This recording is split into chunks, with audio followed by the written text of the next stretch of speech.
Bonjour à tous. Aujourd'hui, nous sommes le lundi 23 mars 2026 et notre cher ami, notre frère, le professeur Ted Postol, est avec nous.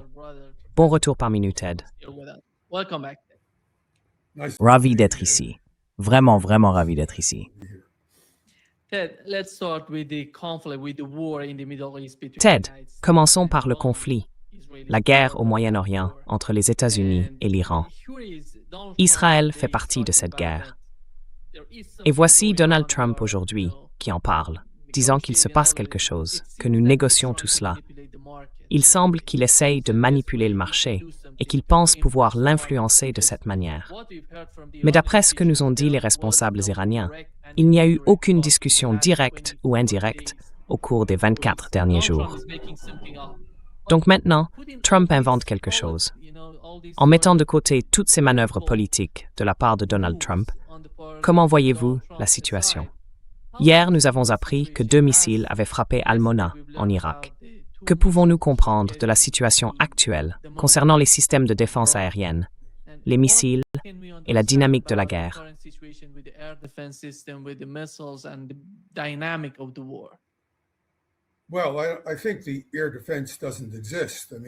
Eh bien, je pense que la défense aérienne n'existe pas. Je veux dire, c'est une fiction. Ça l'a été depuis le début. Maintenant, il parle d'une pénurie d'intercepteurs, ce qui, à mon avis, est vrai. Mais les intercepteurs ne faisaient déjà pas un très bon travail au départ. Donc, dès le début, nous n'avons vraiment pas vu de contribution significative de la part des défenses antimissiles. Je veux maintenant être très prudent. Je présente mes excuses au public, mais je dispose d'informations très fiables provenant d'Israël. Et je pense que la situation là-bas, à mon avis, n'est pas très bonne. Ce qui, bien sûr, est important à comprendre, car les coupures d'information, le contrôle de l'information israélien, autant que je puisse en juger, ne servent en rien le public israélien, qui souffre tout autant que, bien sûr, le public iranien, qui souffre énormément.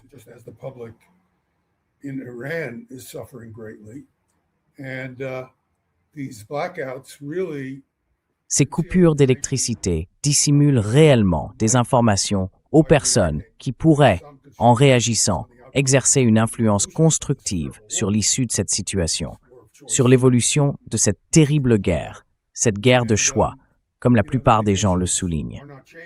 Et vous savez, les signes n'ont pas changé en ce qui concerne Israël, dans le sens où il ne fait aucun doute que des dégâts importants sont infligés. Ce n'est pas à l'échelle de ce qui se passe à Téhéran, mais Israël est un pays plus petit, et le perturber est une tâche bien moins exigeante. Et bien sûr, l'objectif de Téhéran est de perturber Israël autant que possible, et il me semble qu'il y parvient très bien. Je veux dire, les sirènes d'alerte aérienne retentissent plusieurs fois par nuit.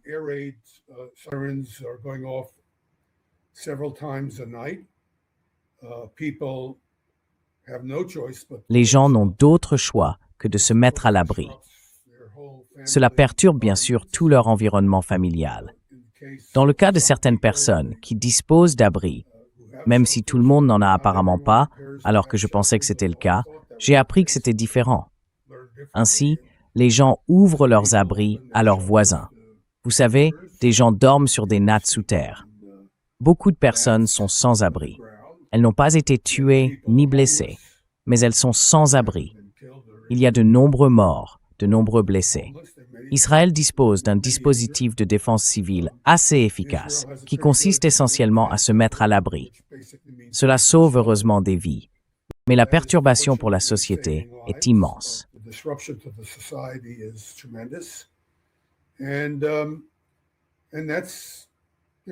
Et c'est un effet positif du point de vue du gouvernement iranien, dans la mesure où cela pousse le gouvernement israélien à prêter attention à ce qu'il fait, à son agression injuste envers Téhéran.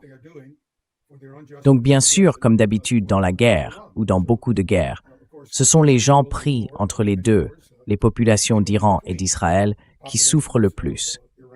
Évidemment, je n'ai eu aucun contact avec des Iraniens. Mais il me semble que la situation est pire en Iran, même si c'est un pays plus grand et un peu plus dispersé. Mais tuer toutes ces personnes, sans aucune raison, sans parler de la destruction des écoles et des hôpitaux, c'est tout simplement impardonnable. hospitals, and it's just unconscionable. But my concern at the moment.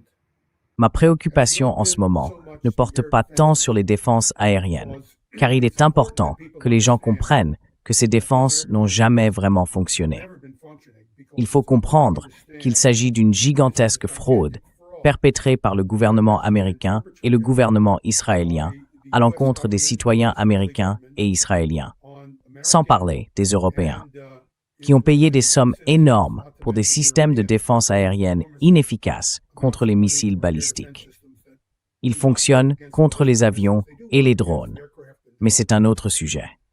Et bien sûr, lorsqu'il manque d'intercepteurs, cela signifie que la menace la plus problématique à laquelle les Israéliens et d'autres sont confrontés aujourd'hui, ce sont les drones, car les drones sont extrêmement précis.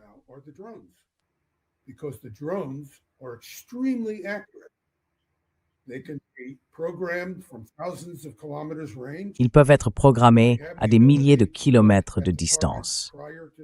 Ils ont la capacité d'observer les cibles avant la phase finale de poursuite, et ils peuvent essentiellement se diriger vers les cibles d'intérêt. Nous avons vu cela dès le premier jour de la guerre, lorsque les Iraniens ont pratiquement détruit toute la base des radars de défense antimissiles en Israël. De mon point de vue, en tant qu'observateur d'un point de vue militaire, c'était la première étape la plus importante d'un processus dans lequel les Iraniens s'emploient désormais à détruire également tous les radars de défense aérienne. Il n'y a pas de défense aérienne. Sans radar, il n'y a pas de défense aérienne.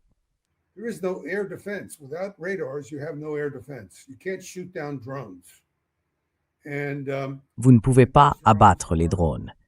Et ces drones sont, du point de vue des capacités d'interception, relativement faciles à atteindre. Mais si vous n'avez pas de radar pour observer les drones entrant et les suivre, ces intercepteurs sont inutiles. Nous entrons maintenant dans une deuxième phase où les Iraniens sont capables de démanteler les restes de la défense aérienne. La défense aérienne étant distincte de la défense antimissile balistique. Ces capacités de défense aérienne sont cruciales, car les drones sont d'une précision extraordinaire. Ainsi, les drones et les missiles de croisière vont désormais commencer à devenir les principaux vecteurs de destruction à mesure que les événements se déroulent. Et à Dimona, nous avons vu ce qui semblait être 2 missiles balistiques dotés d'importantes ogives arriver et causer des dégâts.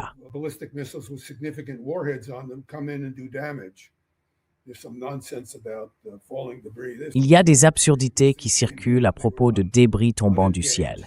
Il n'y a pas de débris tombants. Ces engins sont arrivés sans être interceptés.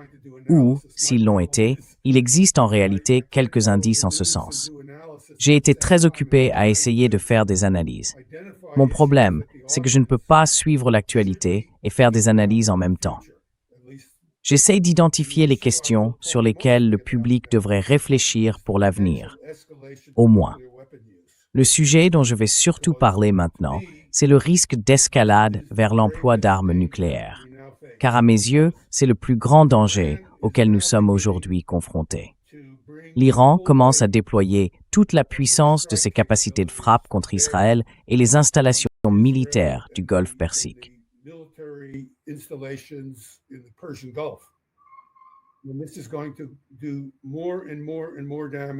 Cela va causer de plus en plus de dégâts et cela va créer de plus en plus de désespoir au sein des gouvernements israéliens et américains.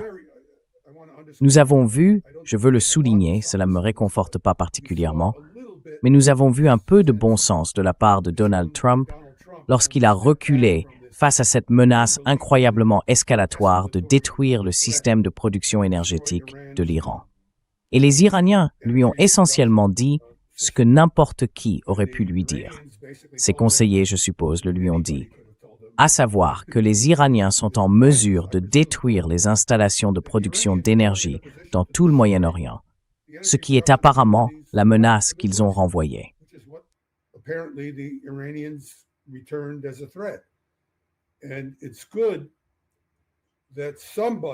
Et c'est une bonne chose que quelqu'un ait écouté, quelqu'un à la Maison-Blanche. Je suppose que c'était les services de renseignement qui sont allés voir Trump et il ne les a évidemment pas écoutés au début, mais ils lui ont essentiellement dit « Tu sais, tu vas avoir des ennuis comme tu n'en as jamais connus si tu continues, parce que les Iraniens vont réagir. Ils mènent une guerre pour leur survie et ils ne plaisantent pas. Ils en sont arrivés au point où il leur est clair, je ne parle pas au nom des Iraniens, mais en tant qu'observateur de leur situation, qu'ils n'obtiendront aucun répit d'aucune sorte, à moins de faire comprendre que si on ne leur laisse pas un peu d'espace, ils feront tout s'effondrer avec eux. »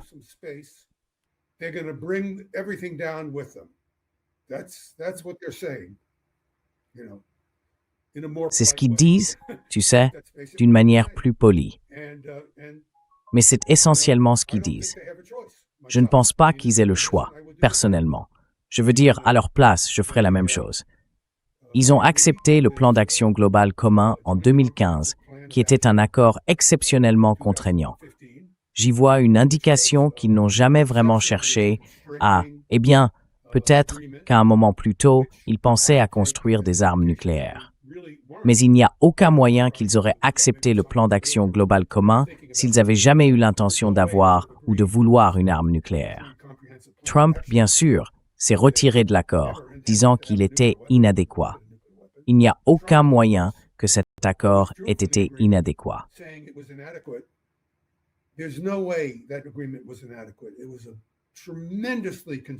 C'était un accord extrêmement contraignant. Énormément. Je pourrais en parler un jour, les gens s'y intéressent. Mais c'était un accord extrêmement contraignant. Et vraiment, si les gens avaient respecté les termes de cet accord, et ces termes incluaient un allègement pour l'Iran, un allègement économique pour l'Iran, qui n'a pas été mis en œuvre comme promis, si cela s'était produit, nous ne serions pas dans la situation où nous sommes aujourd'hui. Donc, tout cela retombe sur M. Trump et son comportement irresponsable. D'ailleurs, une grande partie retombe aussi sur Biden, parce que lorsque Biden a pris la relève après le retrait de Trump de l'accord, il est resté assis sans rien faire pour le rétablir. L'accord aurait dû être rétabli immédiatement.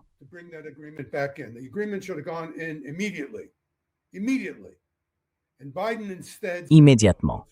Et Biden, au lieu de cela, a dit « Eh bien, renégocions-le. Voyons si nous pouvons obtenir autre chose. » C'est l'attitude américaine en matière de négociation. Ce sont tous ces éléments extrémistes, dont beaucoup sont d'ailleurs des universitaires. J'ai des amis à Stanford que j'aime bien mentionner, et vous savez, ils sont complètement mal informés à ce sujet et ne reconnaissent pas que lorsqu'on conclut un accord, on a un accord. Si vous et moi convenons, si je consens à vous vendre une voiture et que vous acceptez d'en payer un certain prix, je ne peux pas revenir plus tard vers vous et dire « Eh bien, j'ai décidé que vous devriez en fait payer le double. » Je trouve vraiment que c'est quelque chose. Ce n'est pas un accord. Et la diplomatie, ce n'est pas différent des interactions entre êtres humains. Nous avons confiance les uns envers les autres.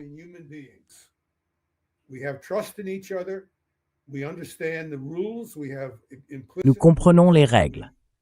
Nous avons des règles implicites que nous comprenons tous les deux. Nous abordons le processus avec une certaine compréhension commune de ce que sont les règles de l'engagement. Et lorsque nous parvenons à un accord, nous nous y tenons. Nous ne les changeons pas arbitrairement.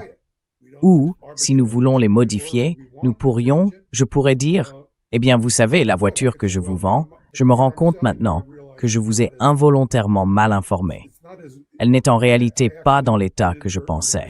Donc, je devrais vous la faire payer moins cher. » C'est cela, un accord équitable. Nous cherchons à instaurer la confiance afin que la prochaine fois que nous discuterons ensemble et que nous aurons un accord à conclure, nous sachions que les deux parties sont conscientes des intérêts de l'autre et les respectent.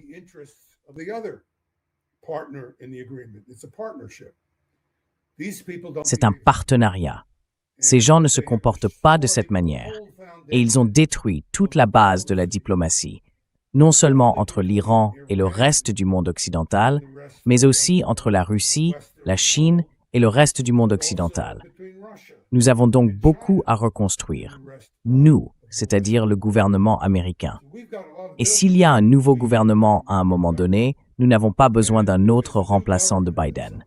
Nous avons besoin de personnes qui arrivent en disant « Nous reconnaissons que cette situation est inacceptable, qu'elle l'a toujours été, et nous allons démontrer que nous comprenons ce qu'est un accord et que nous savons respecter les termes et conclure un accord de bonne foi. »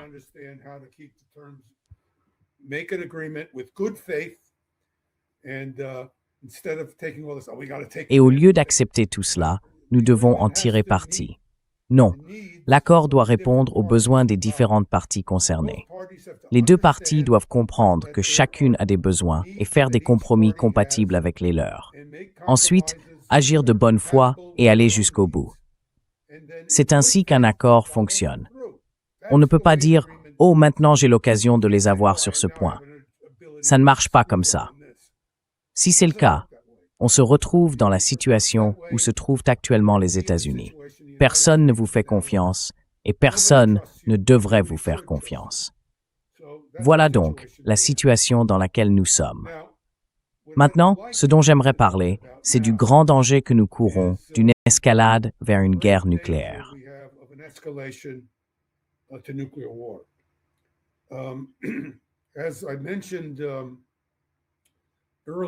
Comme je l'ai mentionné plus tôt, nous avons un très faible rayon de lumière dans le fait que Trump se soit éloigné de cette menace absolument folle et scandaleuse qu'il avait proférée contre les Iraniens et qu'il ait compris qu'ils étaient sérieux.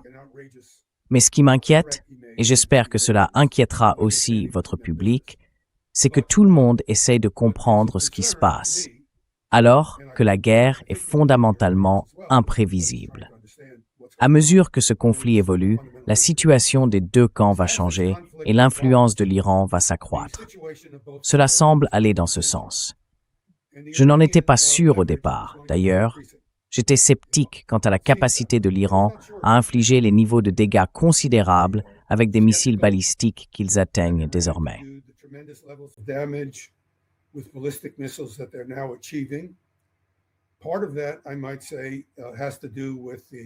En partie, je dirais que ça tient à la précision estimée de leurs missiles balistiques, dont j'ai déjà parlé à plusieurs reprises. Lors des premières attaques, la précision de ces missiles était moindre. Ils n'étaient pas aussi précis que ceux que nous voyons maintenant. Je n'avais aucun moyen de le savoir, même si j'avais des soupçons, mais ils utilisaient d'anciens missiles. Leur objectif, semble-t-il, était d'amener les Israéliens à épuiser leurs intercepteurs sur ces vieux missiles qui n'étaient de toute façon pas très efficaces, car beaucoup d'entre eux se désintégraient à haute altitude. De nombreuses ogives touchaient le sol sans exploser. On voyait clairement qu'il n'y avait pas d'éclairs à l'horizon dans bien des cas.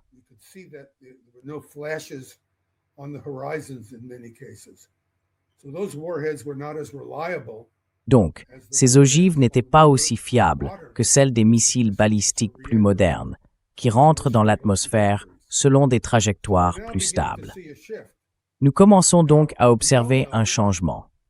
Ce que nous ne savons pas, mais sur quoi nous pouvons faire une estimation assez raisonnable, c'est combien de ces missiles balistiques plus modernes les Iraniens possèdent. Eh bien, nous ne le savons pas, mais nous ne savons pas non plus combien de drones modernes les Iraniens ont. Et nous pouvons parier, dans le cas des drones, qu'il y en a une quantité énorme, que les drones sont bien plus nombreux, en grand nombre et de manière significative par rapport aux missiles balistiques. Ils sont tout simplement beaucoup moins coûteux à fabriquer, beaucoup plus faciles à produire. L'infrastructure nécessaire à leur production est disponible ailleurs.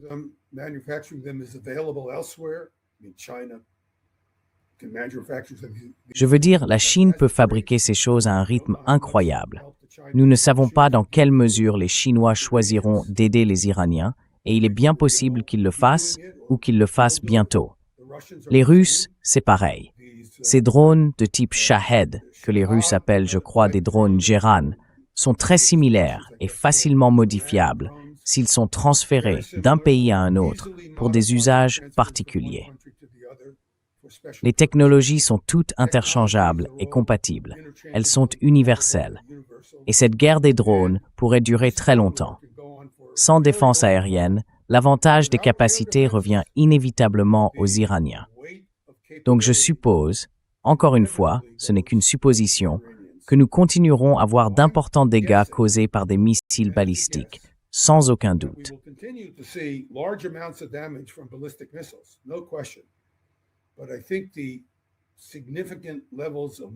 Mais je pense que les niveaux importants de dégâts militaires et la dégradation des capacités générales de défense aérienne et militaire en Israël et dans le Golfe vont continuer à s'accumuler à cause des attaques de drones.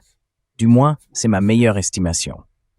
Mais à mesure que la situation se détériore davantage pour Israël et l'Occident, la question de savoir si une réponse nucléaire pourrait éventuellement être envisagée, en particulier de la part des Israéliens, qui pourraient en venir à considérer leur survie en tant qu'État comme menacée. Je pense que ça pourrait arriver. Je pense que les Israéliens subissent actuellement ce que j'appellerais des dommages graves, mais pas existentiels. Je veux dire, vous savez, la société est riche, elle est robuste.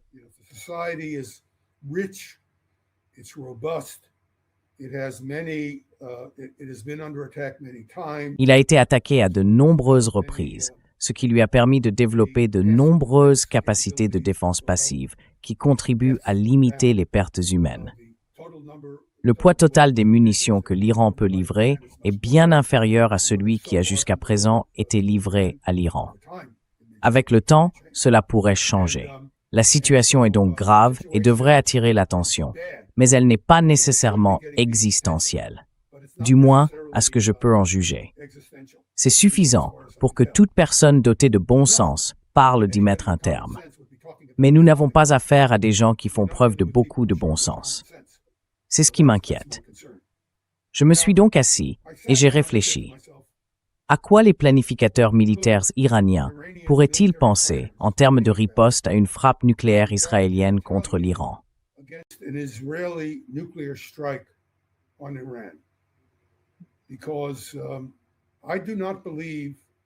Parce que je ne crois pas que quoi que ce soit vraiment prévisible, mais je ne crois pas non plus que l'Iran serait le premier à frapper Israël avec des armes nucléaires. Je pense que les Iraniens sont très raisonnables. Ils en ont assez, et je ne peux pas leur en vouloir. Ils veulent que tout cela se termine. Ils veulent que toutes ces attaques contre eux, cette tentative constante de les écraser, cesse. Et ils vont aller jusqu'au bout.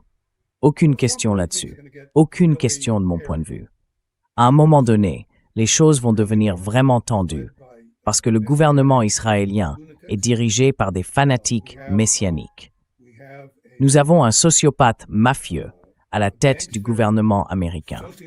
Il montre peut-être des signes de démence. Je ne peux pas le dire, parce que ce type est tellement cinglé qu'il m'est difficile de faire la différence.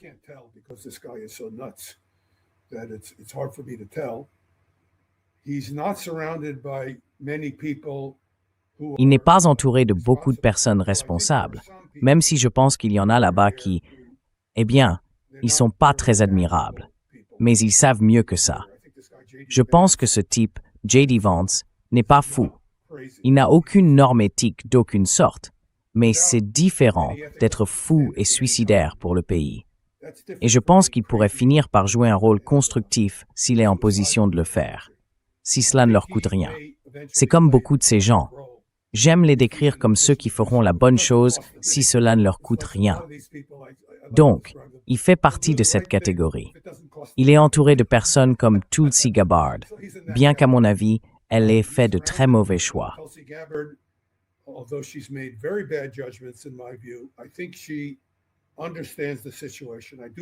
Je pense qu'elle comprend la situation. Je pense vraiment qu'elle est très intelligente et je pense qu'elle va rester fidèle à ses convictions quand il s'agit de dire la vérité. Je pense qu'elle s'est fait beaucoup de tort, mais c'est une autre discussion. Malgré tout, je crois qu'elle sait ce qu'elle fait et qu'elle va dire la vérité à ce fou. Et je pense qu'elle aura un certain soutien, j'espère de quelqu'un comme Vance. Je veux dire, elle ne sera pas complètement isolée comme elle l'a été. Donc je prie pour qu'une certaine forme de rationalité puisse peut-être jouer un rôle à l'avenir. Mais Netanyahou est un homme pour lequel je ne sais tout simplement pas comment établir des limites. Et il est entouré de ces fanatiques religieux messianiques qui, religious lunatics who they remind me. Ils m'astingent. Ils me font penser à lui. Il devient comme un personnage d'IA ces derniers temps, surtout parce qu'il se cache quelque part. It's like il ne sort pas tant que ça. C'est comme ça.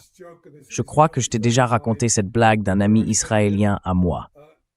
Il m'emmenait au mur des lamentations et je lui ai dit « Reuven, j'ai l'impression qu'on remonte 5000 ans en arrière. » Et Reuven me répond « Oh non, bien plus loin. » C'est exactement ce que je ressens à propos de ces gens. Ils sont fous. 5000 ans ne suffisent pas pour décrire à quel point ils sont en arrière. Quoi qu'il en soit, j'espère que les forces de la rationalité qui existent bel et bien en Israël, je veux dire, je connais beaucoup de gens tout à fait rationnels, finiront par reprendre le contrôle. Mais j'ai bon espoir que certaines personnes au sein de la société qui ont une compréhension rationnelle et profonde du danger de la situation commenceront un jour à influencer les choses. Je ne sais pas. J'espère simplement.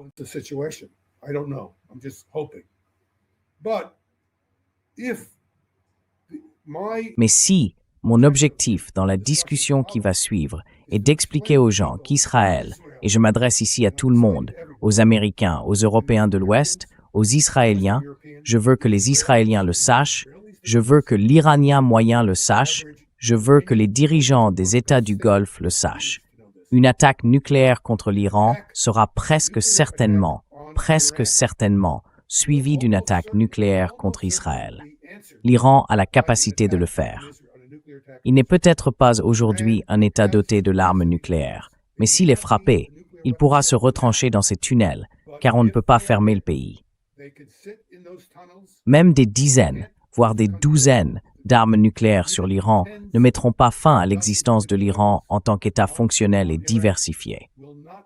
Ces installations souterraines continueront de fonctionner et il sera capable de prendre les 408 kg d'hexafluorure d'uranium qu'il possède actuellement et de les convertir en 10 ou 11 bombes atomiques.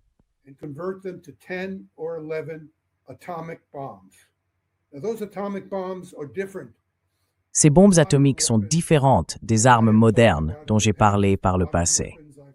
Les armes modernes que j'ai évoquées ont tendance à être thermonucléaires, avec un rendement bien plus élevé. Ce sont le genre d'armes que les États-Unis et la Russie déploient, et maintenant la Chine aussi. Celles-ci ont un rendement beaucoup plus faible, mais il ne faut pas s'y tromper. Elles sont tout aussi meurtrières, voire plus meurtrières, que les armes à plus haut rendement, car on peut les utiliser de manière plus efficace. Et je me suis assis pour me demander, si j'étais, et soit dit en passant, j'ai travaillé sur la planification d'attaques nucléaires. Peut-être devrais-je être jugé comme criminel de guerre un jour. Mais lorsque j'étais au Pentagone, j'ai examiné des plans de guerre, des plans réels, détaillés, et j'ai étudié les points zéro et les moyens d'optimiser ces attaques.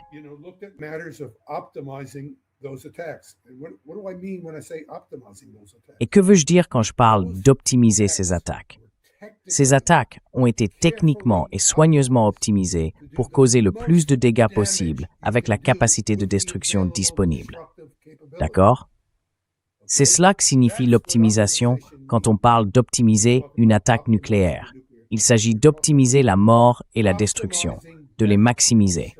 Donc, si vous êtes un planificateur militaire en Iran, que votre pays a été attaqué et que vous avez un groupe de personnes qui fabriquent les armes et un autre groupe qui planifie comment les utiliser. Eh bien, laissez-moi vous montrer comment ils pourraient les utiliser. Et laissez-moi vous dire que « pourrait » est un mot faible, car je pense qu'il s'agit d'une prédiction. Je pense que c'est certainement ce qui pourrait se produire, parmi bien d'autres choses qui pourraient arriver.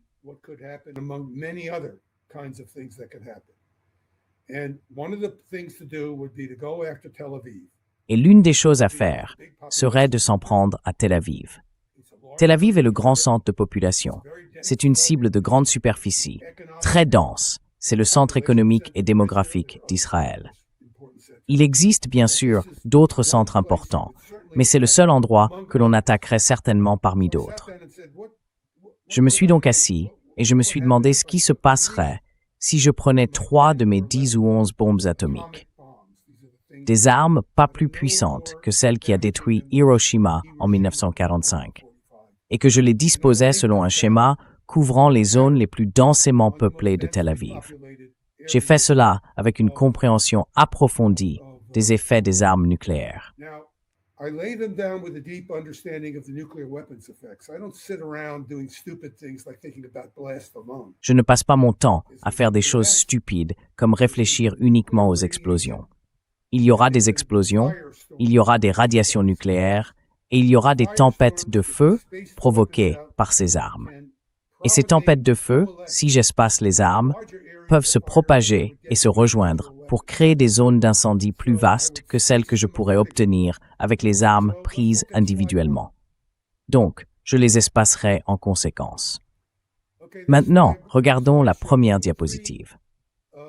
Très bien. Cette diapositive montre 3 armes atomiques de faible puissance, de 10 à 15 kilotonnes.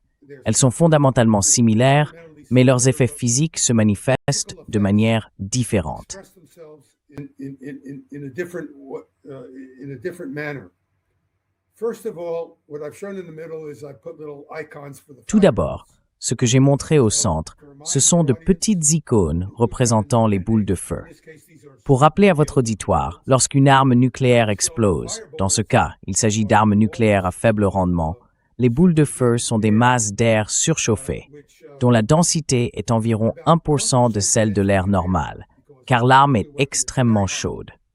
Dans ce cas précis, l'intérieur de l'arme nucléaire atteint environ 10 à 15 millions de degrés Kelvin. Une arme thermonucléaire peut atteindre 100 millions de degrés Kelvin, donc c'est bien plus chaud. Mais 10 millions de degrés, c'est déjà extrêmement chaud. Cette boule de feu est une région de l'atmosphère surchauffée portée à cette température.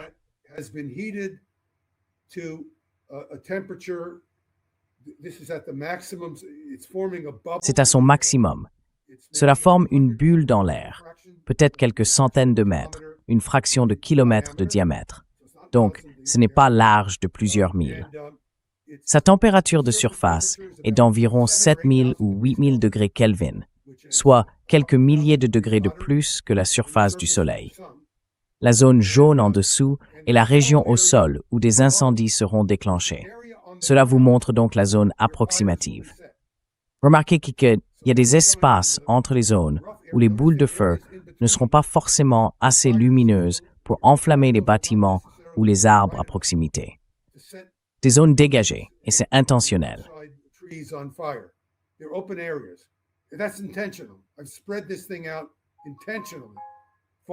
J'ai volontairement étalé cette chose suffisamment pour que cela se produise. Maintenant, quelque chose de différent se produit avec les armes nucléaires à faible rendement, ce que l'on ne constate pas avec celles à plus fort rendement.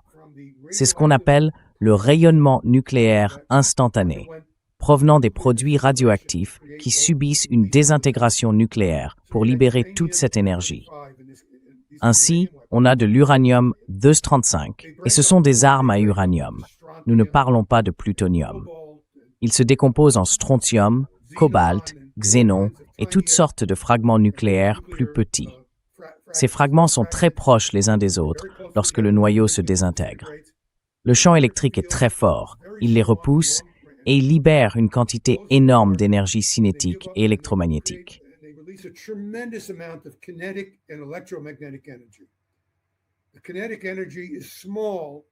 L'énergie cinétique est faible par rapport à la lumière et à la chaleur, car lorsque la température est aussi élevée, la majeure partie de l'énergie se transforme en lumière et en chaleur, et non en expansion physique. Mais ces matériaux subissent également des réactions nucléaires, indépendamment du fait qu'ils créent une boule d'air extrêmement chaude. Ils émettent un rayonnement nucléaire. En général, avec une arme à très haut rendement, si vous vous trouviez dans une zone où ce rayonnement nucléaire est très intense, vous seriez déjà mort à cause des effets de souffle et de chaleur, car un rendement plus élevé produit beaucoup plus de souffle et de chaleur par rapport au rayonnement nucléaire, de sorte que la présence de ce rayonnement n'aurait plus d'importance. That it wouldn't matter that there was this nuclear radiation. But with these lower yield weapons, you're going to have nuclear radiation. Mais avec ces armes à plus faible rendement, il y aura une radiation nucléaire que vous pourriez réellement subir par rapport à l'explosion et à la puissance. Je vais expliquer cela dans un instant. Il existe ce qu'on appelle, parfois on l'appelle, la radiation instantanée. La boule de feu émet de la lumière et de la chaleur, et une onde de choc se propage à partir d'elle. En même temps, des rayons gamma et des neutrons proviennent du matériau nucléaire en désintégration. Si vous êtes assez proche pour imaginer survivre un court instant à l'explosion et à la chaleur, vous pourriez tout de même recevoir suffisamment de radiation instantanée pour vous tuer. Vous la recevez d'un seul coup, bien sûr. Donc, c'est, vous savez, en quelque sorte, une question de chance. It has to do with luck. If you're lucky, you're in direct path and you go quickly. Si vous avez de la chance, vous êtes sur la trajectoire directe et tout se passe rapidement. Vous voyez. Donc, si nous regardons la diapositive 2, je ne parle pas maintenant du rayonnement issu de la réaction nucléaire. Je parle simplement des incendies qui se déclenchent. Le rayonnement, j'en parlerai dans un instant, mais il y a ces zones qui s'embrasent. Maintenant, si nous regardons la diapositive 3, vous pouvez voir les effets instantanés de l'éclair, car au centre, vous voyez le nuage blanc du champignon en train de s'élever. Le nuage en forme de champignon qui monte est cette immense boule d'air surchauffée, chauffée à l'extrême et portée par sa propre flottabilité.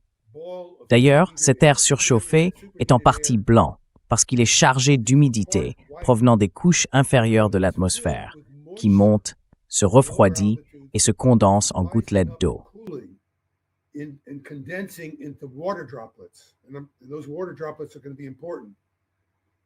Et ces gouttelettes d'eau vont être importantes.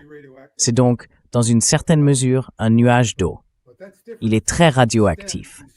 Mais cela diffère de la tige que l'on voit en dessous, qui est une colonne de fumée, suivant le trajet créé par l'air, se déplaçant depuis le nuage en forme de champignon qui s'élève par flottabilité.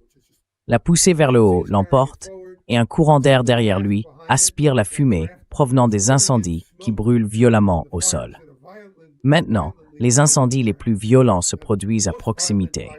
Plus loin, les feux ne sont pas encore aussi intenses. Ainsi, en quelques secondes, ces incendies violents se développent. Si nous passons à la diapositive 4, nous voyons la même situation à Hiroshima.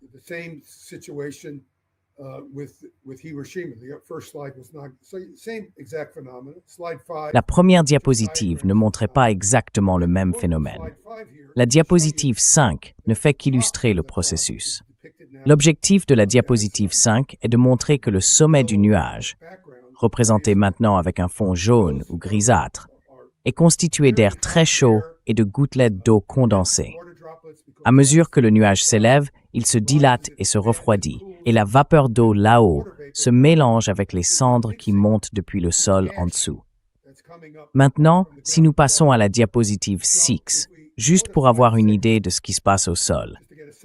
Jusqu'à environ la moitié du diamètre de ces petits cercles rouges que je vous ai montrés sur la diapositive 2, l'onde de choc est très intense, tout comme la chaleur.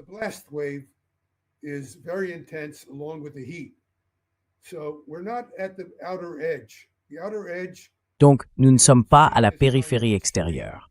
À la périphérie extérieure, on ne voit pas ce genre d'effet extrême.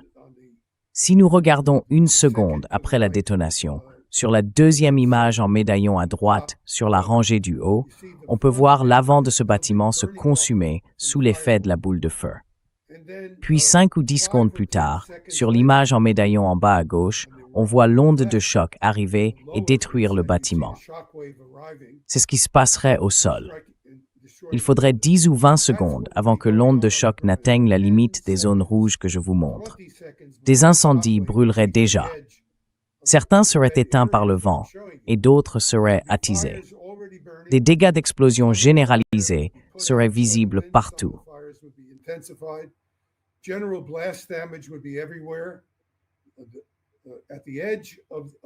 À la lisière de la zone d'incendie, on verrait de petits feux brûlés, mais ces petits feux brûleraient sans que personne ne soit là pour les éteindre.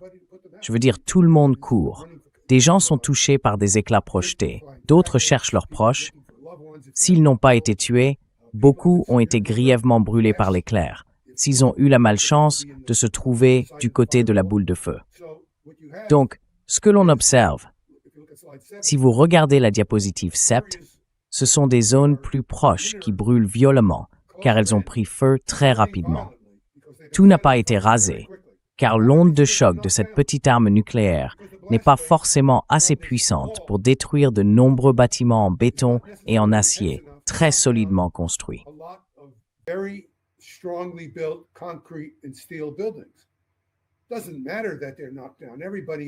Peu importe qu'ils soient renversés. Tous ceux qui s'y trouvent sont morts ou mourront, car tout sera en feu. Ce seront des brasiers géants. Toute la ville deviendra un brasier géant, même à la périphérie de la zone d'incendie, car les feux seront déclenchés à l'intérieur des immeubles les plus hauts. Il n'y aura aucun moyen d'arrêter les incendies. Il n'y aura pas de pression d'eau suffisante pour que les systèmes de gicleurs fonctionnent. Et tout deviendra simplement une immense zone en flammes. Si nous regardons la diapositive 8, nous verrons une zone d'incendie intense, les plus intenses, en l'espace de quelques dizaines de minutes après la détonation. Nous parlons donc maintenant de dizaines de minutes. J'ai essayé de la représenter comme une zone d'intensité croissante des incendies au centre.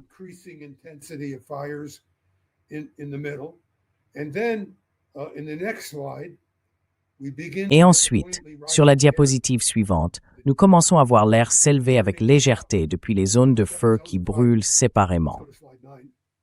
Passons à la diapositive 9, s'il vous plaît. Ce qui se passe ici, c'est que l'air s'élève en raison de sa légèreté, ce qui provoque un déplacement du vent venant de l'extérieur, depuis les zones plus fraîches où l'air est plus dense, qui s'écoule vers l'intérieur et finit par former un gigantesque incendie de masse. Laissez-moi vous montrer. Passons à la diapositive 10. Voici à quoi ressemblerait toute la zone. En espaçant les armes, je peux créer intentionnellement une zone de feu d'une intensité extraordinaire. C'est donc un type différent de... Enfin, le résultat est le même.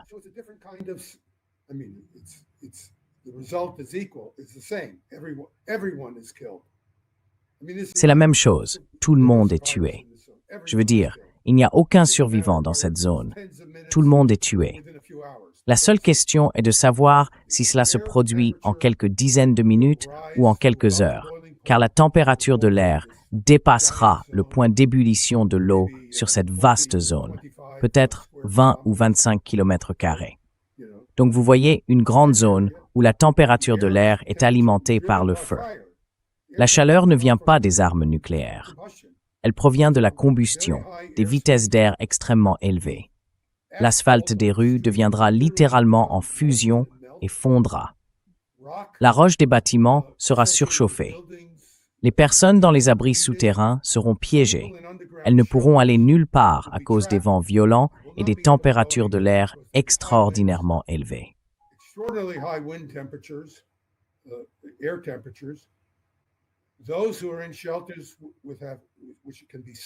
Ceux qui se trouvent dans des abris pouvant être hermétiquement fermés, certains le pourront, d'autres non, pourraient survivre pendant quelques heures avant que le monoxyde de carbone et la chaleur provenant de la pierre au-dessus ne s'infiltrent, transformant ces abris en immenses fours où ils mourront, soit d'un empoisonnement au monoxyde de carbone, s'ils ont de la chance, soit seront rôtis par les températures intenses générées par les incendies. Ainsi, sur la diapositive 11, nous verrons que toute cette zone est entièrement brûlée. Mais il ne s'agit pas d'une destruction totale. Cela paraît trop propre, beaucoup trop propre, pour donner une véritable idée de la dévastation et de la toxicité de l'environnement. Si nous passons à la diapositive 12, ce que je montre ici, c'est l'étendue. Le graphique à droite est le plus important.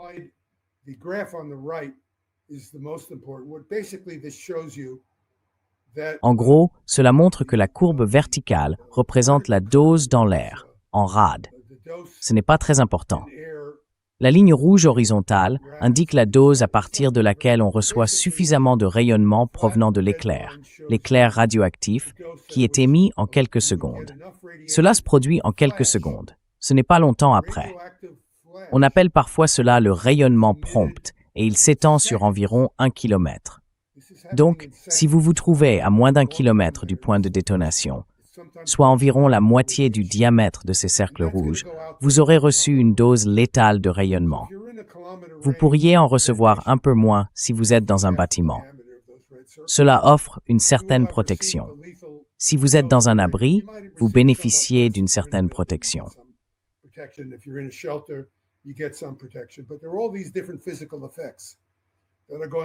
Mais il y a tous ces différents effets physiques qui vont se produire. Vous aurez donc cet effet secondaire dû aux radiations. Et bien sûr, ce que montre la diapositive 13, c'est la zone d'irradiation immédiatement mortelle. Mais ce que je ne montre pas, c'est la zone soumise à ce qu'on appelle la pluie noire. Je vous ai montré ces nuages radioactifs, les nuages en forme de champignons qui montent, qui étaient plutôt blancs, et en dessous, vous avez vu cette suie noire provenant de la combustion au sol. Tout cela finit par se mélanger dans une zone d'incendie généralisée. La vapeur d'eau dans ce nuage sera noire de suie, saturée de suie. La suie, c'est simplement la combustion incomplète des matériaux au sol, mais le carbone est recouvert de substances qui n'ont pas non plus brûlé. Cela peut être des oxydes nitriques, des oxydes nitreux.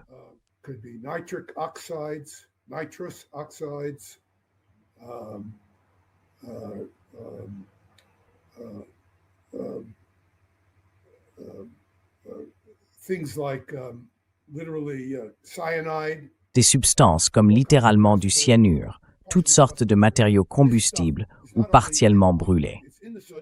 Ces éléments ne se trouvent pas seulement dans la suie, mais aussi à sa surface, et les gens vont les respirer tant que l'incendie se poursuit. Ces substances pénètrent dans les poumons. L'oxyde nitreux, par exemple, tend à bloquer l'absorption de l'oxygène à travers les membranes pulmonaires. Le cyanure, évidemment, empoisonnera les personnes exposées. Les matières carbonées endommageront le mucus délicat tapissant l'intérieur des poumons. Cela crée un risque toxique considérable pour les personnes au sol, prises dans la zone d'incendie.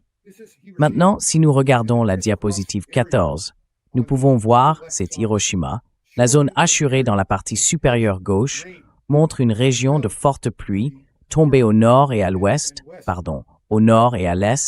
de la zone cible proprement dite, qui brûlait violemment.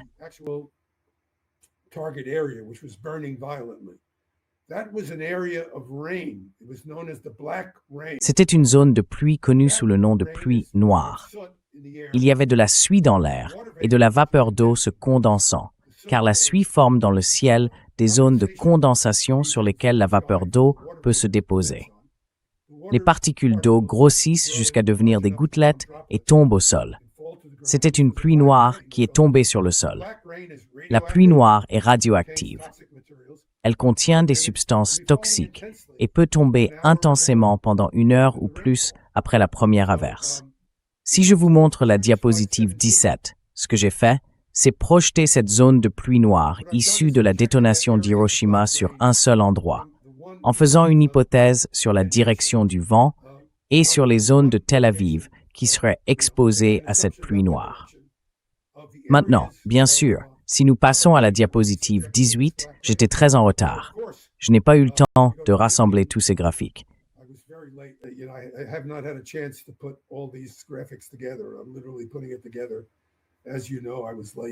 Je suis littéralement en train de le mettre au point.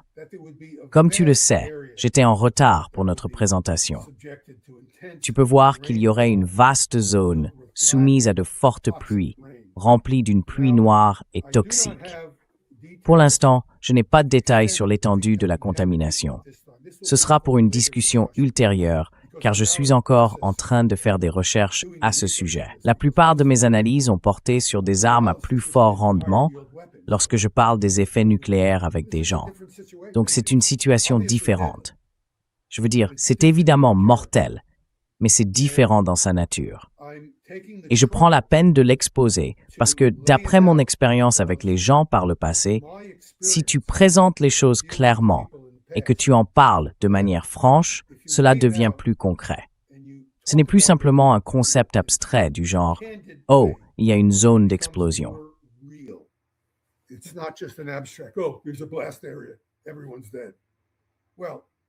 Tout le monde est mort. Eh bien, bien sûr, c'est terrible, et cela énonce le fait final. Mais ce qui est vraiment important à comprendre, c'est comment cela se produit. Car si vous comprenez comment cela se produit, vous commencez à l'intérioriser en tant qu'être humain. Et c'est ce que j'essaye de faire ici. J'essaie de vous aider à comprendre ce que traverse un pauvre être humain. J'essaie de construire l'empathie que nous devrions tous avoir pour les autres êtres humains. Certains d'entre nous en manquent, malheureusement, mais nous devrions tous en avoir. Je rends cela aussi réel que possible. C'est ce que je fais. Je n'essaie pas de punir le public. Je n'essaie pas de dire « Oh, laissez-moi vous montrer toutes ces choses terribles ». J'essaie de vous aider à comprendre la réalité.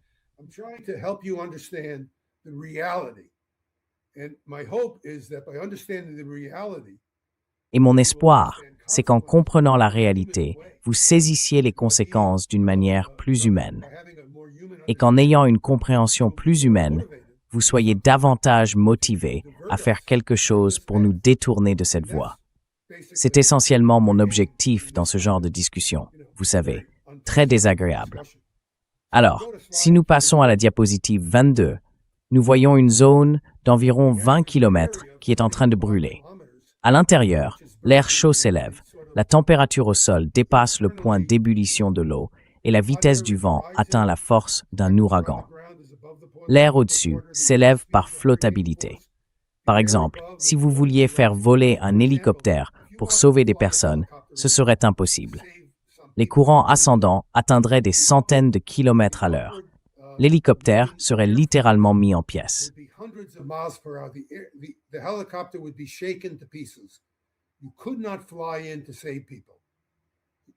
Vous ne pouviez pas voler pour sauver des gens. Si vous êtes dans cette zone, c'est fini pour vous. Vous êtes mort. Il n'y a aucun espoir. Ainsi, comme le montre la diapositive 25, vous avez ce nuage qui s'élève de manière extrêmement violente. 25 à droite, un air en mouvement turbulent rempli de fumée toxique. Même un appareil comme un hélicoptère ne pourrait pas le traverser. Il serait impossible d'aider qui que ce soit. Et lorsque vous arrivez à la diapositive 26, nous vous montrons la situation au sol. Il y aurait littéralement des tornades au sol, formées par des zones brûlant de manière inégale. Les vitesses du vent seraient beaucoup plus élevées à certains endroits qu'à d'autres. Des débris volants se déplaceraient à des centaines de kilomètres à l'heure. Vous pourriez être frappé par eux. Et ces débris brûleraient violemment.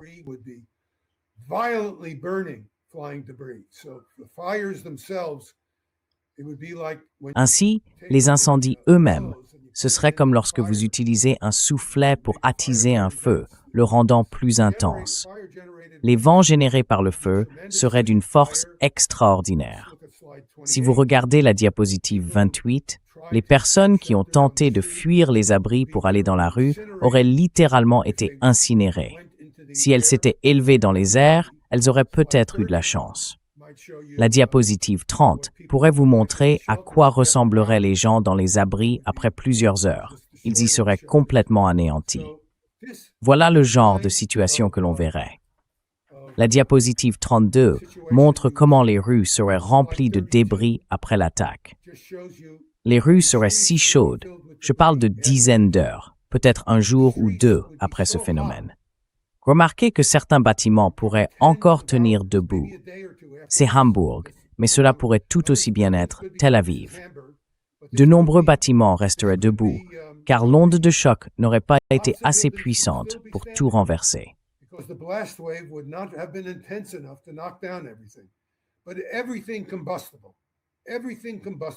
Mais tout ce qui est combustible, tout ce qui pourrait brûler, aurait disparu. La chaleur contenue dans les roches et l'asphalte serait si intense qu'il serait impossible de faire entrer un véhicule à chenilles dans cette zone pendant plusieurs jours. Personne dans cette zone ne survivrait. Si nous regardons la diapositive 34, elle montre une petite partie d'Hiroshima. Ce que vous voyez sur la diapositive 35 est très proche de ce que vous verriez dans le centre de Tel Aviv. Diapositive suivante, s'il vous plaît. Cela ressemblerait à ceci. Remarquez, nous ne sommes qu'à environ 3000 pieds, 1 kilomètre de distance. Nous parlons d'environ 20, peut-être 25 km² de Tel Aviv, qui ressemblerait à cela si l'on prenait des photographies satellites. Voilà ce que serait le résultat si la direction politique israélienne disait « Nous allons attaquer l'Iran et ces gens ne pourront pas riposter ».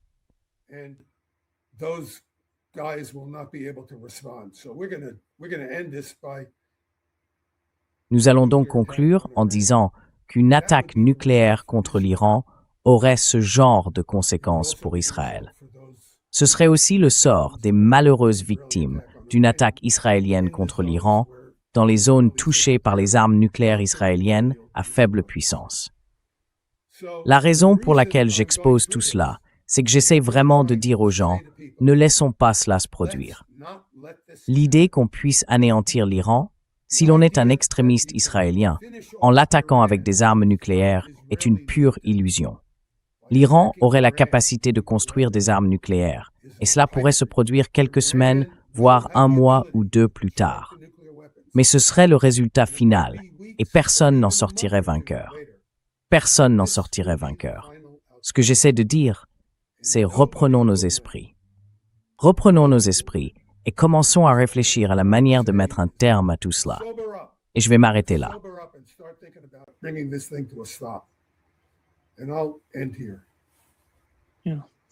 Oui, je pense que tout le monde devrait comprendre la réalité de l'utilisation des armes nucléaires.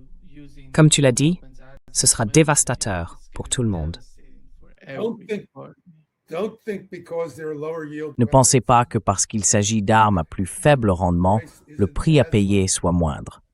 Cela se manifeste simplement d'une autre manière. Mais le résultat final, c'est des millions de morts, des millions de personnes. Exactement. J'espère que les personnes qui détiennent le pouvoir, les décideurs aux États-Unis, en Israël, en Iran, vous écoutent. Comme d'habitude, j'espère avoir gâché la journée de votre public, mais j'espère aussi que nous évitons quelque chose de pire à l'avenir. Exactement. Merci Ted. Tu apportes toujours des questions importantes sur la table et les gens doivent comprendre la réalité de l'utilisation des armes nucléaires.